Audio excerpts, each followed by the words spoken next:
Well, hello and welcome to Knife Delights and another Saturday chat. I am so excited. I get to speak to another member of the knife community and actually the EDC community, also someone from across the pond. And YouTube allows us to do some great things, meet people from all over the world, and just forge great friendships. And so I am very happy to welcome Mark from MB EDC to the show. Mark, how are you doing today? I'm good, thanks, Tom. It's great to be on your show. I've watched quite a few episodes, so it's yeah. I think this is one of the amazing things about YouTube is getting to do stuff like this. You know?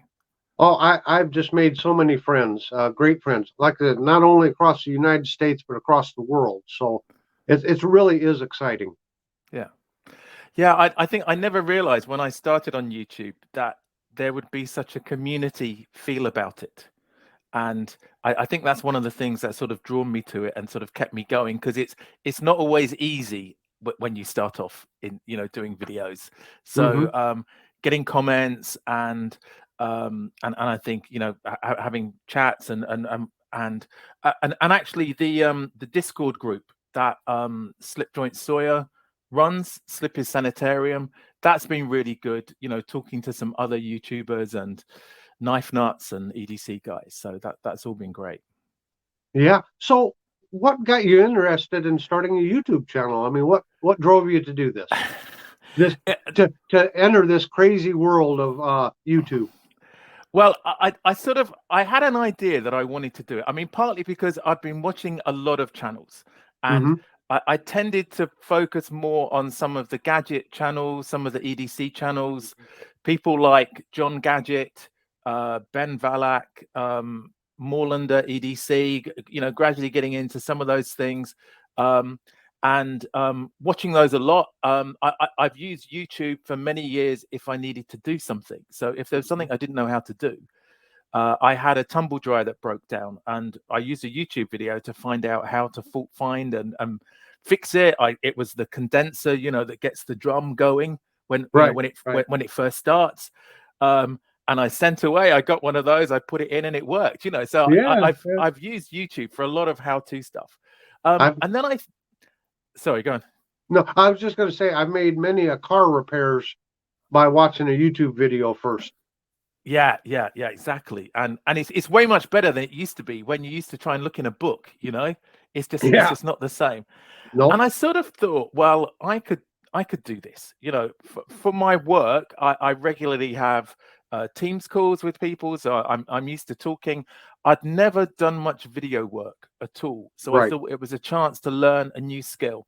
Um, then last summer, I got a bit sidetracked, and I went down the print on demand route, and I was just trying out some things for maybe a little bit of a side hustle, maybe Sure. something to do when I eventually retire. I was thinking about because I didn't have many specific hobbies, and I was thinking about things to do. Of course, YouTube becomes an all-consuming hobby if you're not It sure careful. does.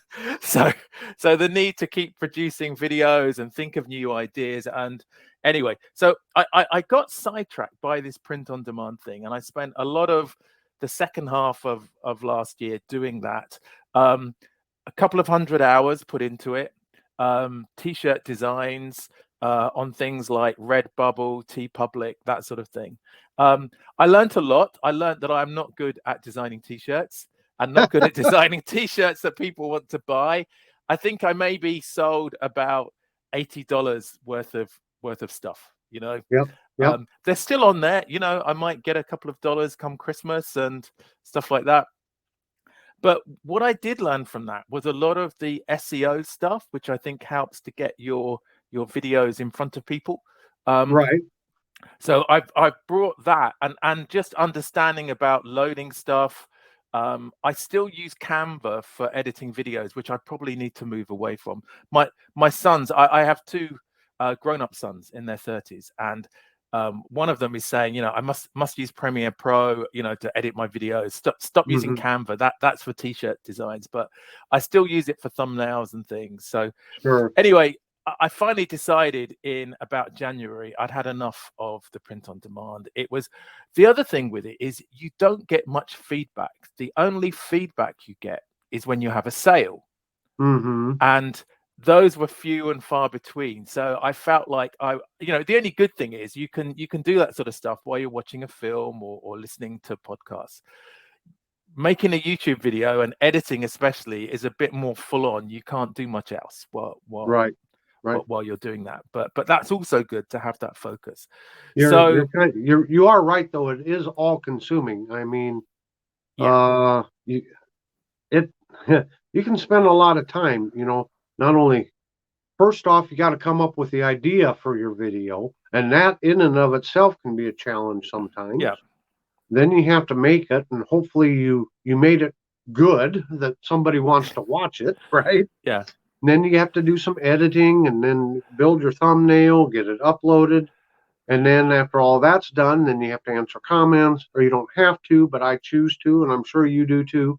It's a lot of fun. All of them that I can. Yeah. I think if people have taken the time to make a comment, then even if it's a slightly crazy one, I had one yesterday where I'd just done this. It was a Leatherman replacement mini kit. It's a little thing in a Knipex pouch, and I can always go to that. And that's been a really good. It's worked really well.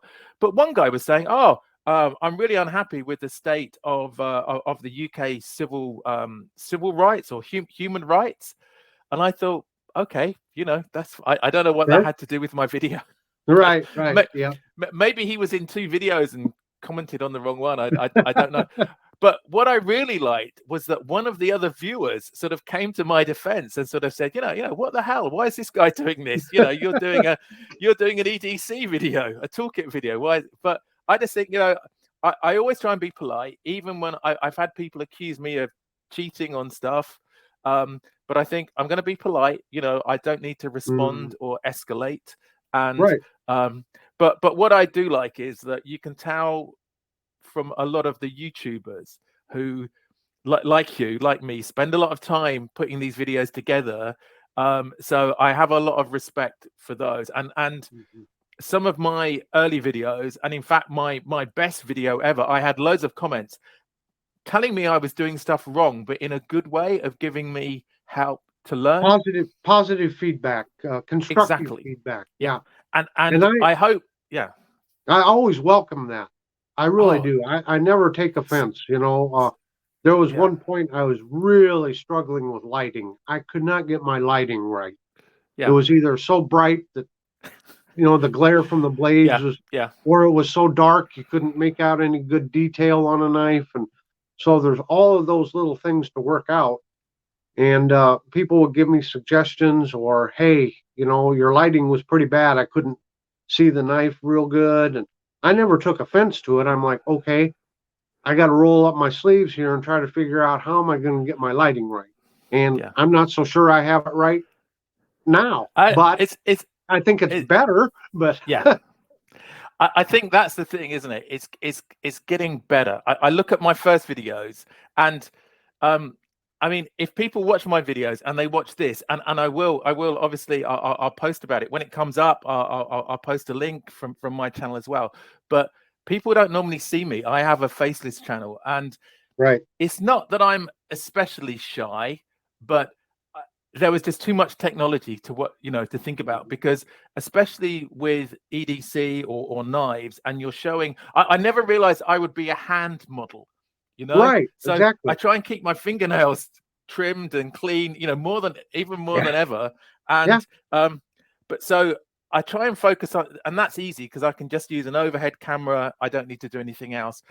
As I get better at this, I want to do some face-to-face stuff because I think it's more engaging. I think people want to see you. And whilst I'm a bit of an older guy, what I like is that there are a few old timers around in this. It's not. I'm not trying to be a gamer or to do silly stunts or stuff, for kids.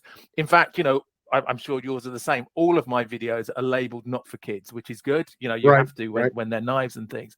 So I don't mind having that older sort of audience. I think it suits it suits me as well. So Now, one thing that I've noticed, and we've kind of discussed amongst ourselves over here stateside, is the explosion of new knife channels and the explosion here in the knife community. yeah, And now tell me if I'm wrong, but I'm really starting to see it like over in the UK. It just yeah, seems like in the last 4 or 5 months, there's been an explosion, or through interaction, we're finding out about one another more. yeah. I think it's a bit of, I think it's a bit of both. Um, it's always difficult in the UK because we have quite well, you know, we have no guns. Essentially, Right, we have no guns. Only a few criminals, the police, um, gamekeepers, and people who do shooting as a hobby. They're the only people with guns. So right, you don't see many guns. So as a result of that, knife crime has gone up mainly amongst young people. So that there is quite an anti-knife feeling in the UK right, in general, and unfortunately, hobby knives, you know, pocket folders, you know, like this, you know, right, I can't believe that anybody has ever been stabbed on the street with a knife like this. You know, you right, right. you've got Yeah, more chance of cutting your fingers off with a slip joint than you have sure, of doing any harm. So, sure. but I think because of that, there is a little bit of an anti-knife view. But I think now, as we're seeing more of these gentlemen's knives, as I think that COVID, and with the explosion of YouTube channels, seeing more of the US channels, and thinking about, okay, well, you know, maybe I can't carry a locking knife, but what else? And I think it was a lot of time for people to think back about what was important to them. And Hmm. you know, it was one of the things that I realized that I always had an everyday carry, but I didn't think of it as that. It was just the things Right, that I right, had, maybe, you know, maybe just a couple of things on my key ring, you know, that I have, right, and right. that are fine for if I'm traveling or flying or stuff. I always used to have a penknife in my pocket until the strict flying rules came in, and Hmm. then I had a nice. And now I wish I could remember it. I think it was probably a Spartan, or maybe a recruit, Victorinox, that was taken away from me by our equivalent of the TSA. So Hmm. never to be seen again. I think I also lost one of the little classic SDs that way because I forgot, and it just happened to be in my pocket. Um, Right. so I stopped carrying a knife for that. Yeah. But then I was thinking, well, you know, I don't have to fly a lot for work. I'm probably a bit less after COVID. We do a lot more sort of calls and things. So I started to think about, well, what do I need to get me through the day? And having some form of pocket knife, even if it's a tiny one, like this Midnight Manager, which since I've got it about 4 months ago, I don't think it's left my pocket because I use Well, it let every me day, twice a day. let me bring you up full screen, and so the viewers can see a good shot at that, and you can talk about that knife there a little bit. Yeah, sure. There we go. So this is one of the Victorinox. Now, I know, unfortunately, it's probably a lot more expensive in the US than it is in the UK. Let me just get these opened up. Um, but what I like about it, what I like about it is that it has a small blade, but really sharp. It has this multi-tool with a Phillips and a cap lifter. It has some really small scissors, but they're super sharp and they work really well. They cut through just about anything. So if I need to open a packet of coffee, you know, these will do it. And then there's a small flathead with a nail file on. Sure. And then the other big benefit that I like is that this has a light as well at a push of the button, and for an emergency, it also has a pen here. Oh, nice. So it fits in a lot for such a small knife. And what Um, model is that again? this is the Midnight Manager, but Midnight Manager. Okay. so it's like a classic SD, but a bit more chunky. And the flashlight on it's great for if you drop something and you haven't got a torch with you. Right. And then, you know, it goes off and you can replace the battery. So for such a small knife, as I say, I use it every day. If I, you know, damage a nail or something, and it's annoying me by catching on stuff, I just file it off. But Sure. I must use this twice a day, every day. And Wow. because I have this, then I don't need so many other multi-tools, and that's why I've been looking at toolkits and just seeing, you know, what else I can use. But Yeah, kind of. it's fun. It's funny how such a small knife can sort of become quite important. You know, it's crazy. Yeah.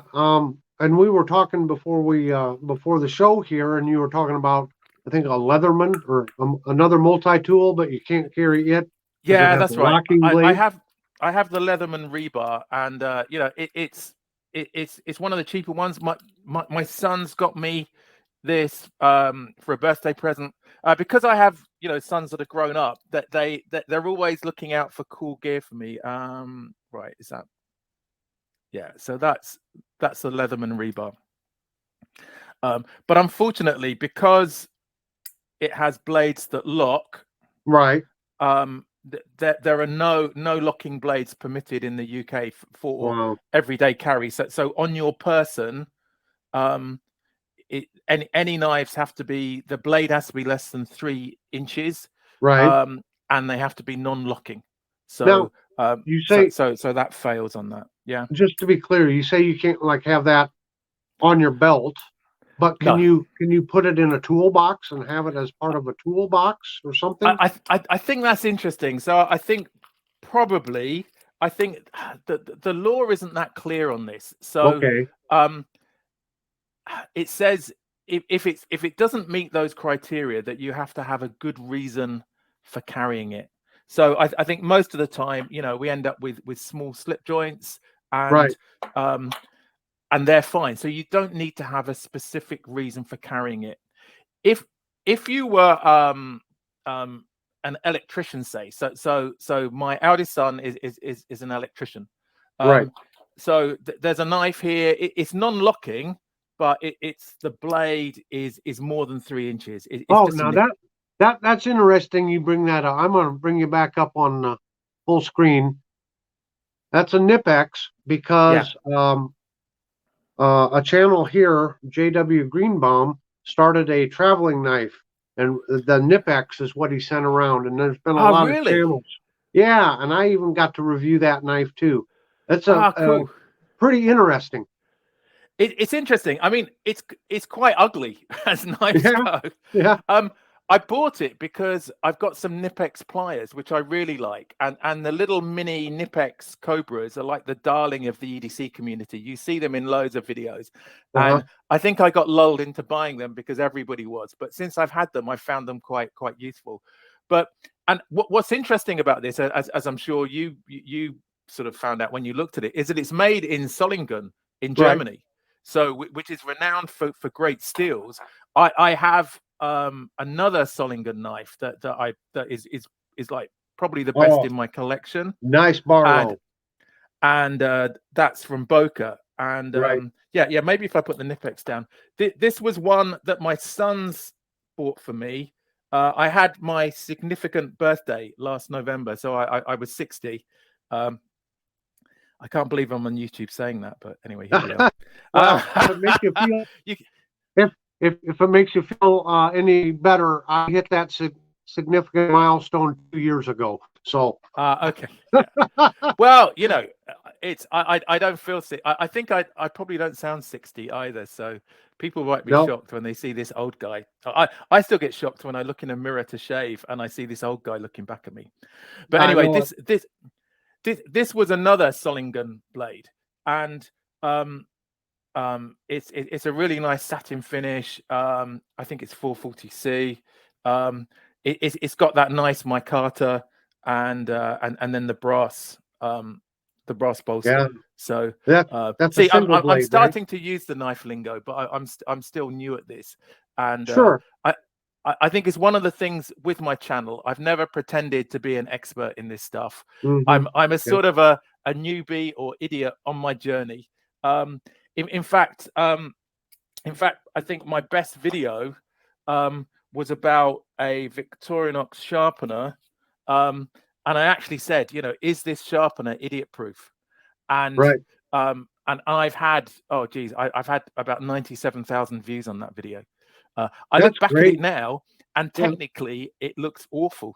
I had music in the background that you couldn't hear me speaking, but it's just I think it's at the end of its life now. Sure.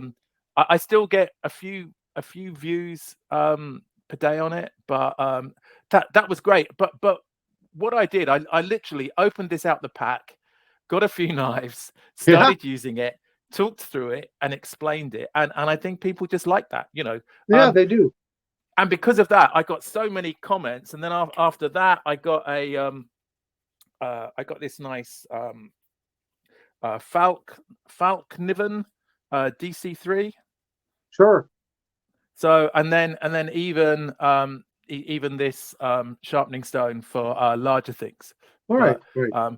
and I learned the importance of stropping knives as well. Yeah. So I only ever thought that was something that that barbers did with their razors. Yeah, me too. Me too. We got a lot in common. Yeah, and then I realized this. And now the only knife I couldn't find, I have this Mora knife. It's the only fixed blade that I have. I use it for camping. Again, I can't wear it, out in the street, but it's a great. Right. But it came really sharp, and then I stropped it, and it was just super sharp. I can't Right. believe how good a grind and a sharpening they have on such a cheap knife. Right. Right. But then just stropping it a little bit, and even one of my sons commented, "Geez, this is super sharp."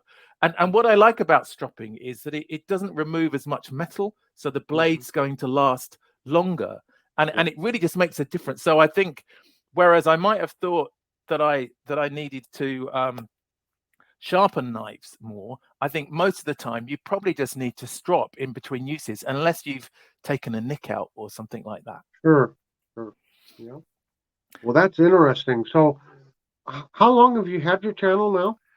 It's been 6 months, almost to the day, actually. So I was just checking. I've made 86 videos in that time. Yeah, and I've checked out your channel, of course, and you've got a good variety of videos. I mean, you've got your knives, you've got your EDC things. It's just a well-rounded channel, so I applaud you for that. Yeah, I find it difficult to focus, to be honest. I think, I think there's probably something psychological there, but I've always had lots of interest, a bit of a jack of all trades, masters of none. And so I've been trying out things on the channel. I did try some tech stuff, like a mouse, that sort of stuff. That completely bombed. So maybe the sort of the following I've got, it doesn't work. Although strangely, I did one for a battery pack, and that did quite well. So I think I might be able to sort of stretch the niche a bit over time. It's hard to tell, isn't it? I've put videos, I put my heart and soul into it, right? And I'm like, man, this is going to be great. And it bombs. And then I'll have another one. I'm not even really prepared for it. I'm tired. I'm stuttering. I'm, mixing my words, and oh man, this is horrible. And maybe I shouldn't even upload it, but I do. And all of a sudden, that's a popular one. So you just never know, Mark. It's weird, isn't it? And I find the shorts even worse. I have no idea predicting whether I'll get 90 views or 1,000 views on that. I was doing some while I was on vacation, and I just wanted to, because I feel I don't understand the shorts format at all. So I don't quite know what the audience is or how that fits in. I was trying to do a few things, that I could do on my phone, and I was just enjoying doing it. And then I got back from vacation, and I just did this one about a shopping trolley. I don't know if you have them in the States. We have these. They're like a coin. They're like a pound coin, and you have to put it in a shopping trolley to get it released. It might not be. It might just be a city thing, I don't know, because people steal the shopping trolleys. Used to go around the shops.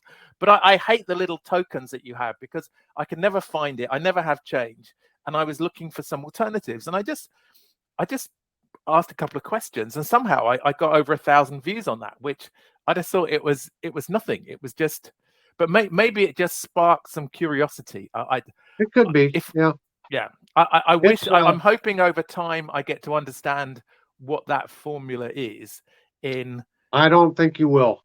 no. It's just some of it's just hit and miss, I think. Yeah, I Yeah. don't know. Yeah. I Again, think that's part of the fun, isn't it? You know?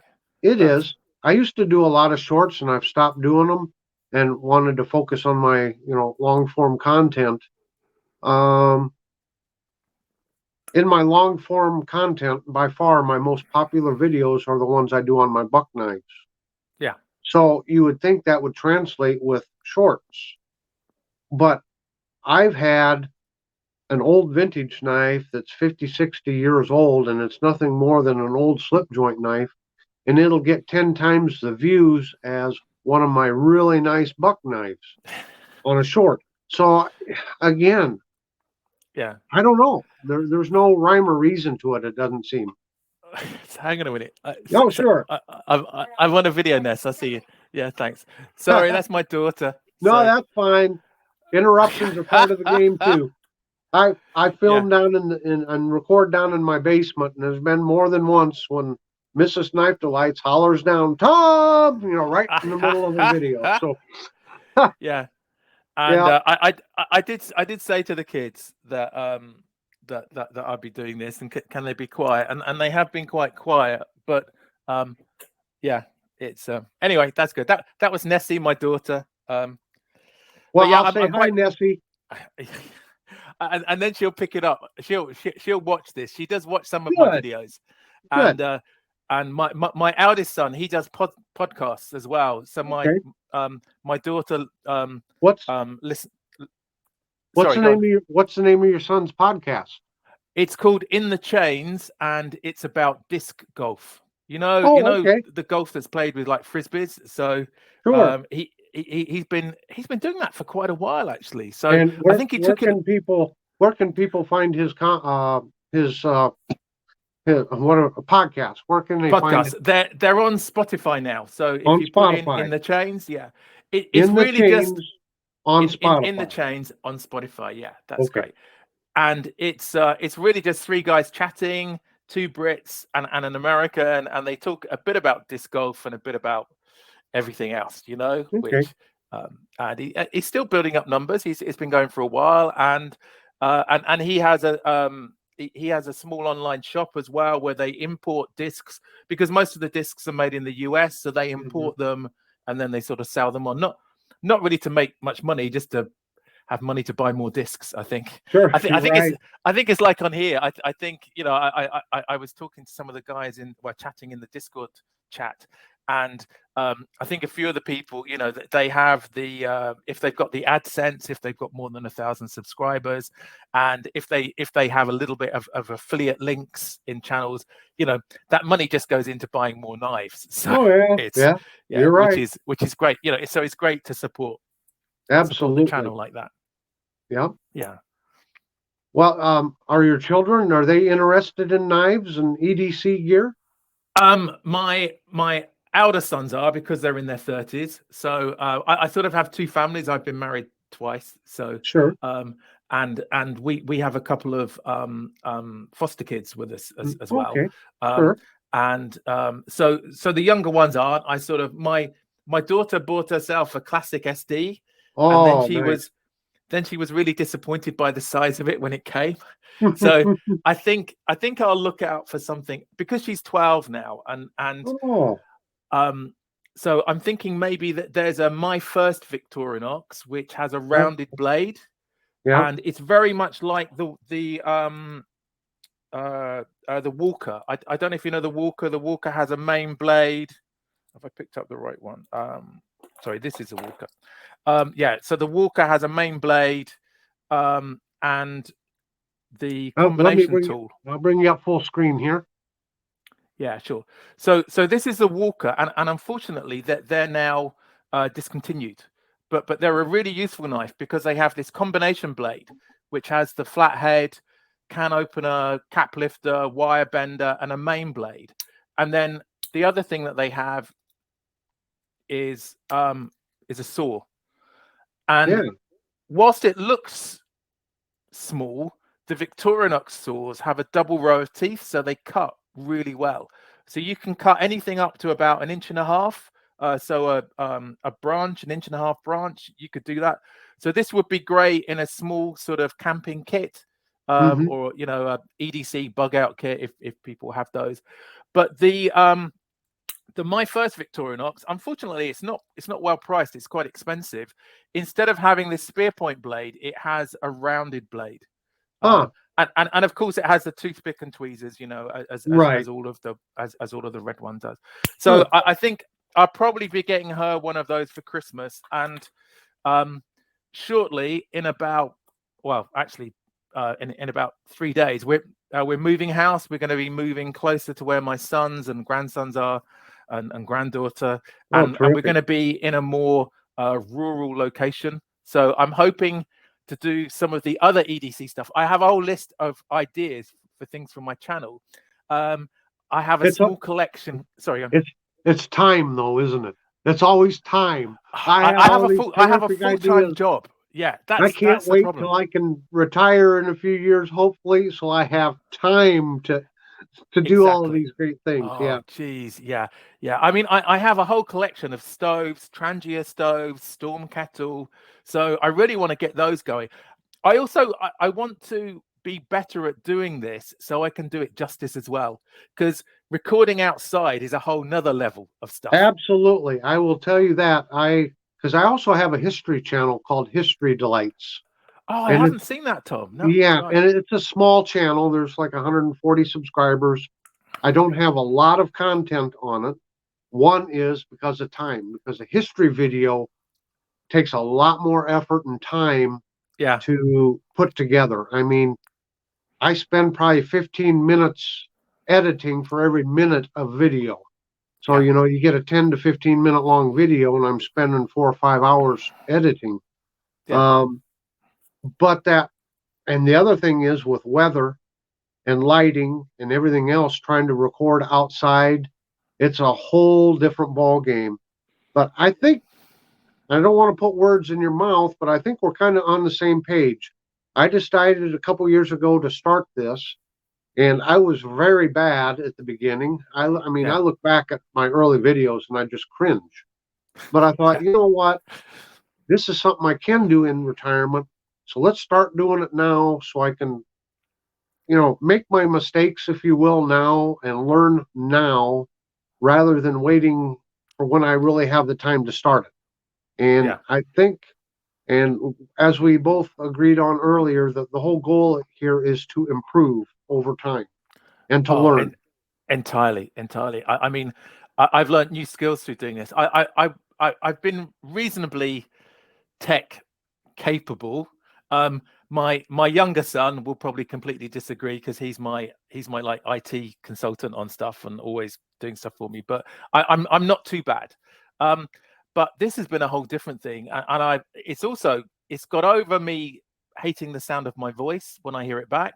I'm okay with that now. I used to hate it, but it's Me also too. made me think I could maybe do a few training videos as part of the work that I do. My day job, which I'm still pays the bills, and Yeah. I'm very committed to that. But quite a big part of what I do is linked to building capability with people and training, and I think there's a lot we could do in making some of the training materials more interesting, getting them onto some online learning platforms, having voiceovers to make them, to Right. make it more interesting. So I'd even be in, I'd have a go at doing the voiceovers for those now, because I think, one of the, in being an English speaker, it's probably easier for some of the people where English isn't their first language to understand. My accent is not too strong. In some parts of the UK, the accent can be very strong, and it's quite difficult for a non-English speaker to sort of to pick up on that. But so yeah, I think it's opened up some ideas for me for a lot more things to do. And Right.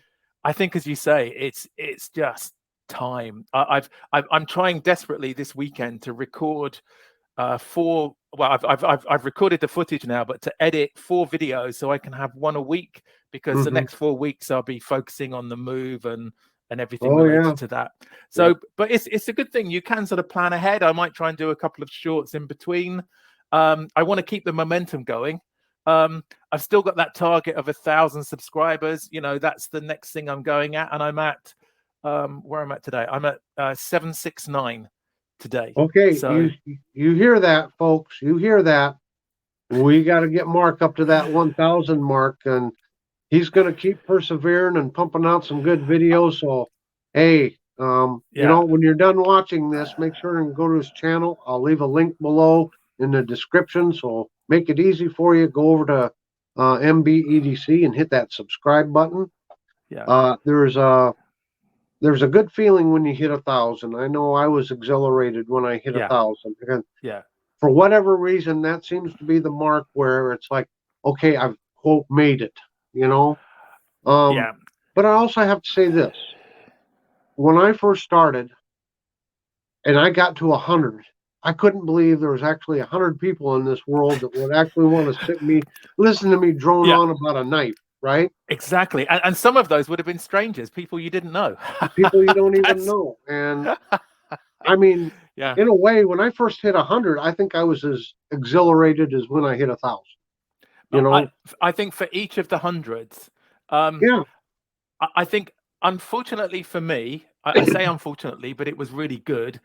I had that early video on the Victorinox sharpener, and that just went up like a rocket. It took a few days, and then it went. And I was getting hundreds, thousands of views a day. I was getting loads of subscribers. I was getting like 10 new subscribers a day. And I naively thought, oh, this is going to go on. Right. I'm going to get to 1,000. Oh, that's going to be, I just check the date. Right. That's going to be in 8 weeks. I'm going to get to 1,000 viewers like this. But of course, you know, YouTube doesn't work like that. And I think videos have a life cycle. Some like my shorts have a blip. You see them, you see them going along, and then suddenly they jump up, and then and they go, and you think, oh, how far is it going to go? And then they absolutely, you know, flatline. It's weird how that works. Yeah, and then just disappear. Yeah. So I think they have this. Like any product, they have a life cycle. Some are almost evergreen and will gradually chug away, and some of mine have got up into the thousands through that. They weren't, you know, it wasn't huge, but they've just gradually been popular. And I think that's where the you know, the tags and the search works for that. So people pick up on that, or sometimes people go back and watch them if they've seen a video that you like. You know, I do that. If I find a YouTuber, when I newly subscribe, I go and look at some of their other stuff. I've had a couple where it's been really weird, and I've unsubscribed and sort of like stepped back out of the of the room. But I mean, mainly you want to see their other stuff. And so I think that 1,000, I think it's my target now. I don't see that as the end point. I think that's just the beginning to maybe opening up to a lot of other stuff. But I think that's that sort of bar that everybody wants to get to. I could not stop until I got past that, and I think I've already got the bug, you know, as I guess you have too. It takes perseverance. It just, you gotta well, how do I want to say that? You just got to commit yourself to saying, okay, this week this is what I'm going to get done. You know, you got to have your goals and try to stick with them. Of course, life somehow always gets in the way sometimes, and you get behind, but I think it's just a matter of chugging along, trying to improve. I'm certainly no expert at any of this, but you just keep working at it. Yeah, I think that's the key thing. I've been trying to get the sound better. I think the sound quality wasn't good. I was using a camera that one of my sons had lent me, and I've just found that the iPhone works better for recordings now. As far as it goes. I just use my phone. It seems to work pretty good. Now, again, someday, maybe after I'm retired and I can have kind of do this more full time, not for the money, but just for the love of it. Maybe invest in some better equipment and a good desktop microphone for doing the voiceovers on the history videos and that. So, you know, that's some of the stuff. My problem is, I'll tell you right now, is I want to invest in some better technology, but there's always a knife that pops up that says I see the chat in the Discord group, and if you can maybe put a link to that as well, Tom, I think that I will try to do that. Because I think I'm in that group, my problem is I'm terrible with social media. I Yeah. mean, it's all I can do to keep up with YouTube, and I keep forgetting to check Discord. Yeah. Um, I need It's I need probably to a be more yeah. active, but Yeah. I'm It's probably a good thing, Tom, because I think two things. If you go in the Discord group, so a warning now, and I think there should be a warning on the door. First of all, you won't be able to edit as many videos because you'll get into the chat, and a lot of the chat isn't always about knives. It goes on to other right. things. But the other thing is that you will buy more knives if you go into that, Yeah, because yeah. they have a great thing in there called, and I didn't know what it was when I first got invited in. I can't remember who invited me, but there was this thing that popped up called NKD. And I thought, what's that? Naked? What, an NKD? What does NKD? So of course, I asked, and NKD is New Knife Day.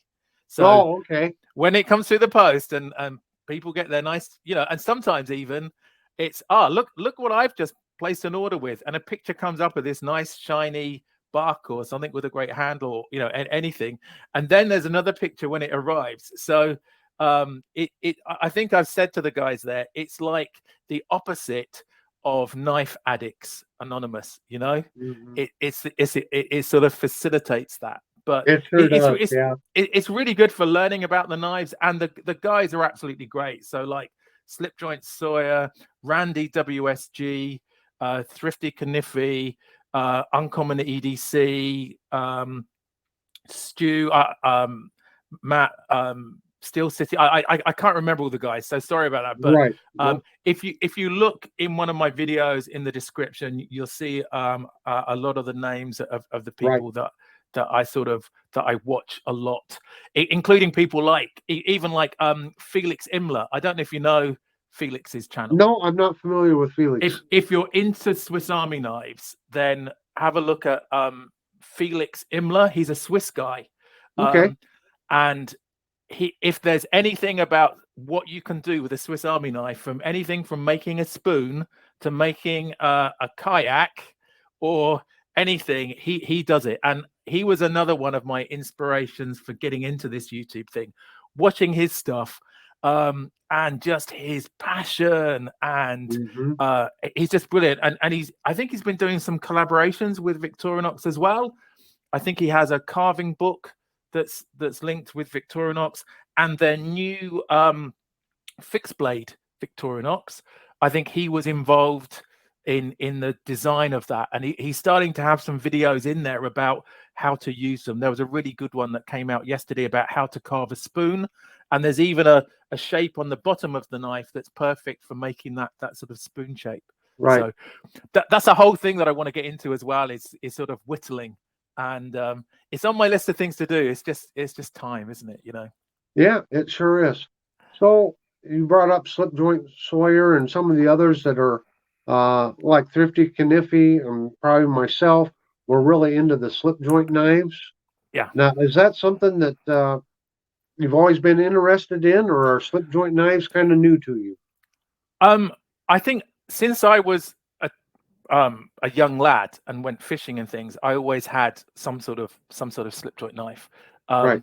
and I'm into them more now as I've got interested in EDC, because they are the only ones that we can have as everyday carry in my pocket walking around. Mm. And I'm a upright citizen. I don't want to break the law, but also I think it's that thing where when you have a constriction, I think it then brings in ingenuity, Mm-hmm. because we can't have locks, so people start looking to see what's available. So whether it's a Bantam A-locks, this traditional knife, which Right. has always been around and is so thin, but this is probably one of the first multi-tools, because it has a can opener on. And then you have these other ones. This is a Boca Right. Cataclysm. Now this is quite special because I won this on Gadget Gus's giveaway, and brilliant, thanks. Yeah. Oh, there you And go. yeah, so in North America, this is a flipper knife, but when Heine Haynes did a special edition, that they're a knife sales company in the UK, they took Right. the flipper off. So it's a really tricky one. You have to sort of push, and then flick to get it out. Okay. So I think that's where the sort of the ingenuity comes in. Or another Boker knife that I have, just while we're on, is this one, which is one of my favorites actually. This is the Lunar Light. This is a Okay. Heine Haynes special edition. It's D2 steel, and I'm not good at the single hand opening, but it has a thumb stud, but it has a really good back spring on it. Sure. So I think we still get variety. Right. We're just limited, and you know there are loads of people that collect locking knives in the UK, but it just means that you can't carry them. I just think it's a shame to have a knife that I can't carry outside if I want to. Right. The only thing with this is that, as I said, because there's a little bit of an anti-knife feeling, you know, this looks more aggressive than it is Right. really, Right. with this really and it, you know, this really sharp point. But that's a really nice, and for a knife that is, I think this was under £30, you know, about the same in dollars. So Sure. I have to say, you know, unfortunately, I don't have the funds to buy lots of expensive knives, and Right. I I'm think with you there. I think Yeah. that Boker one that was a gift from my sons is my most expensive knife so Well, far. now, and to me, I have to say, when I think of, English knives, British knives, the Barlow just comes to mind. I mean, that Yeah, just seems very traditional, and I love the Barlow pattern. yeah. So I was just going to ask, now that you've kind of, I guess, been forced into, non-locking, how do I want to say it? You're forced into non-locking knives, Yeah, which directs you to like slip joints. yeah. Are there any particular patterns, or is there any particular cover material you like on a slip joint? What are you looking for in a slip joint now? Now it's interesting because if you would have asked me this 3 months ago, before I started hanging out with the guys in the Discord chat, you know, I would have said, well, my choice is either the ABS Celidor or the ALOX, you know, because I was a Swiss Army knife guy.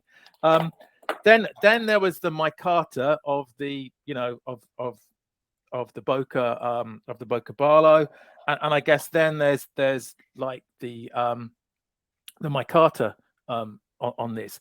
But I've also started to get interested in wood, and Okay. now this isn't a slip joint knife. I could make it Right. into a slip joint knife. This is a French knife that I got. I think I said before we started, we had a holiday in France, and near the end of the holiday, I thought, all right, I need to buy a French knife, and I wanted to get an Opinel, and I just left it too late.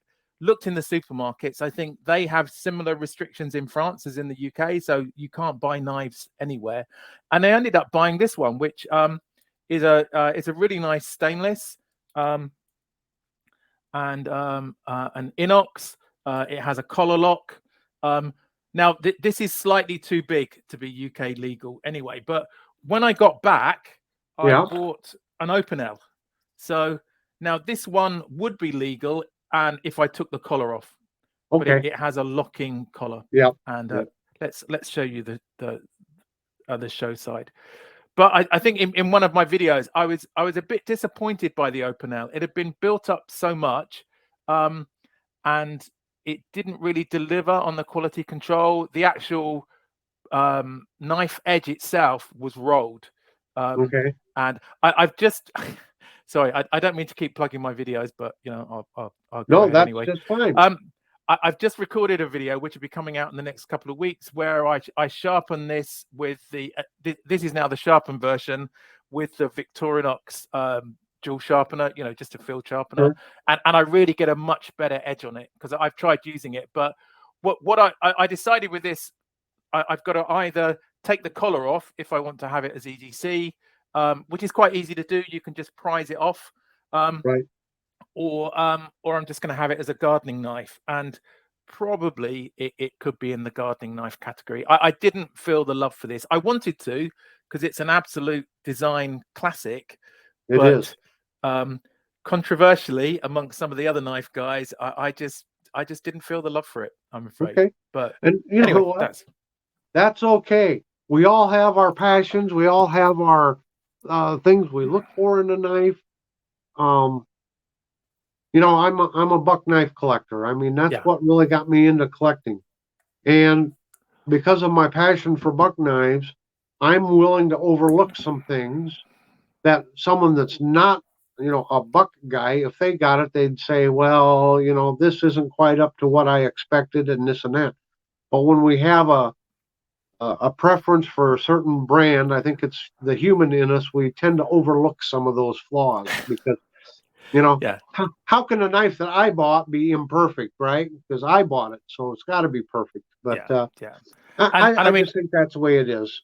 yeah, I have been lucky because I think again it was Slipjoint Sawyer that started up this traveling knife in the UK. Mm-hmm. I had this Mm-hmm. really nice otter knife, which was from Martin Steel City Knives. Really beautiful knife. I mean, if that was my knife, I wouldn't have sent it round to a load of strangers, you know, and, Yep. and even trusted the British Post to get it there.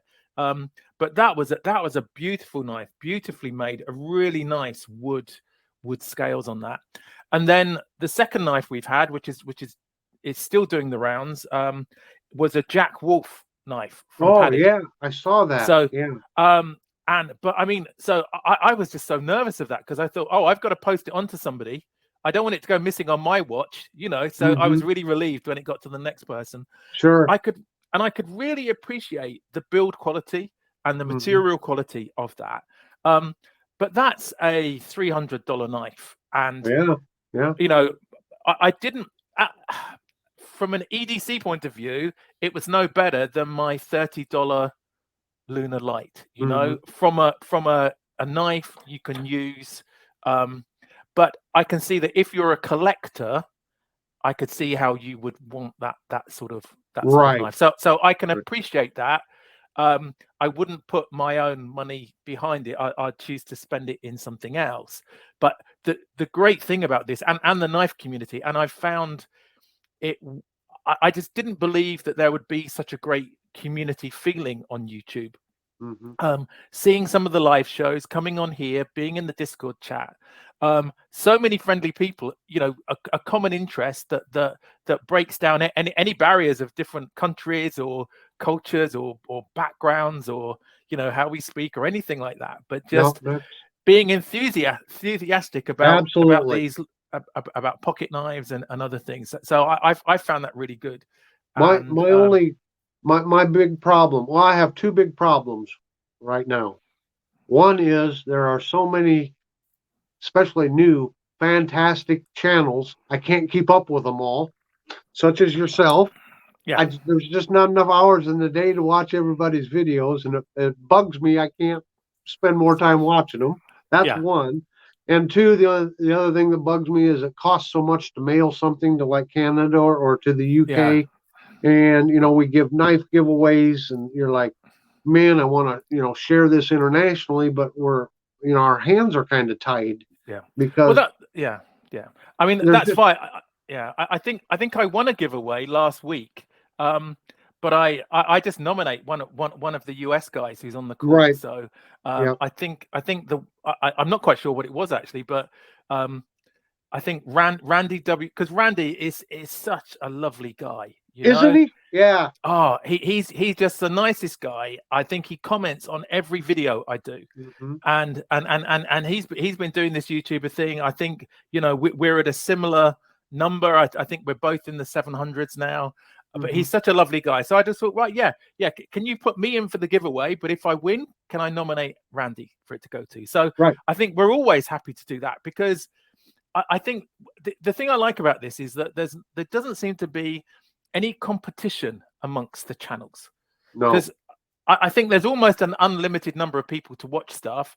I think it's a positive competition in making you try to be better at doing the videos, but that's more about competing with yourself, isn't it? Not with somebody else. It is. And it's, you know, and I took this advice and I've tried to live by it, is don't try to imitate another channel, but watch and see how they're doing things, and if you can incorporate it into your own style, you know, don't lose being yourself. But that doesn't mean you can't take tips or say, gee, I never thought of doing it that way. That's a much Yeah. better presentation. So, and nobody seems to get jealous if you say, you know, No. they start seeing, to me, it's a Yeah. form of flattery if I see somebody kind of doing something the way I would do it, you know? Yeah. Yeah. I think if I've taken a very specific idea from somebody's video, then I try and give them a shout out in the video. Exactly. And I try and put something in them, you know. And so, as I said, you know, I mentioned Felix Imler in like 3 or 4 videos, because Right. if you want to know what to do with the parcel hook that comes on some Swiss Army knives, Felix channel is the one to go to. If you want to know 10 things to do with a corkscrew, go to Felix's channel, you know. Right. So and again with John Gadget and a guy called Ben Valak, I copied a couple of their things around pocket carry and pocket carry kits. So I think, yeah, well, it's like as you would do in, say, the scientific community, you would always try to reference your source of where you got the idea from.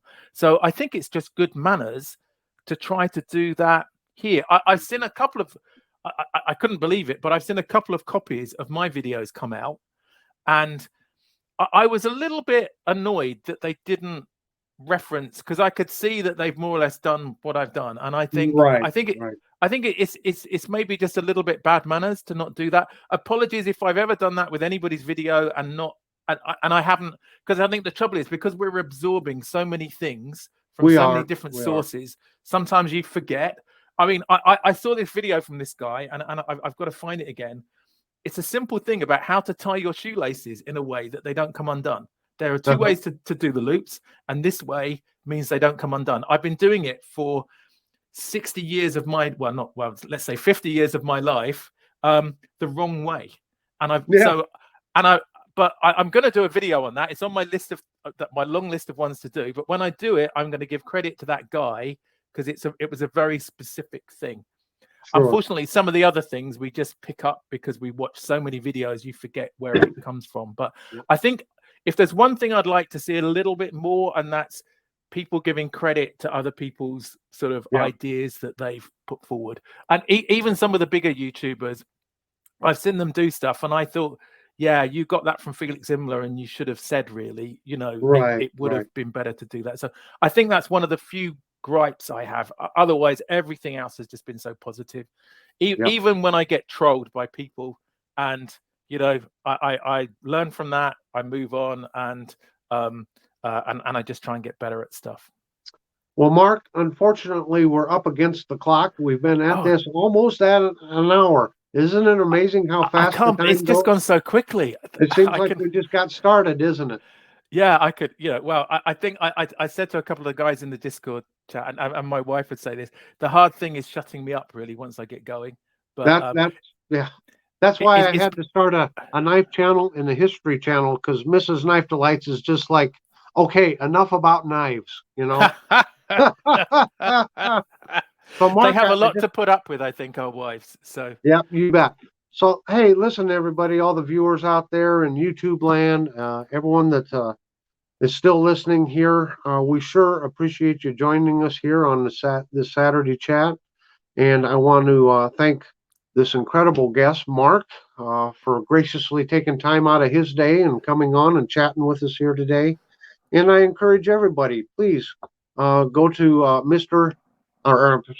MB_EDC and hit that subscribe button. I will put a link in the description box below to one of his videos, so you can do that.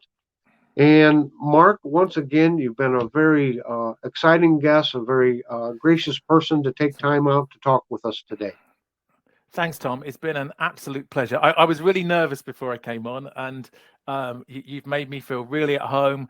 And I've had a fantastic chat. So thanks for that. I really appreciate it. Well, that's terrific. Well, everybody, until our next Saturday chat, have a very delightful day. That's great. Thanks, everyone. Thanks. Bye. Goodbye, all. Bye.